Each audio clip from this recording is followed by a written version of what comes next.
अस्सलाम वालेकुम दोस्तों, आज हम देखेंगे रविंद्रनाथ टैगोर पर 10 लाइन की तकरीर। 1. अस्सलाम वालेकुम।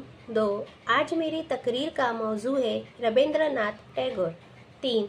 रविंद्रनाथ टैगोर एक अजीम शायर, अदीब और फलसफी थे। 4. वो 7 मई 1861 को कोलकाता में पैदा हुए। 5. उन्होंने अदब, तालीम और मौसीकी के मैदान में बहुत खिदमत अंजाम दी। 6. उनकी मशहूर किताब गीतांजलि ने दुनिया भर में शोहरत हासिल की। 7. उन्हें 1913 में अदब का नोबेल इनाम मिला। 8. वो पहले एशियाई थे जिन्हें नोबेल इनाम दिया गया। 9. भारत का कौमी तराना जन गण मन भी उन्होंने ही लिखा। 10.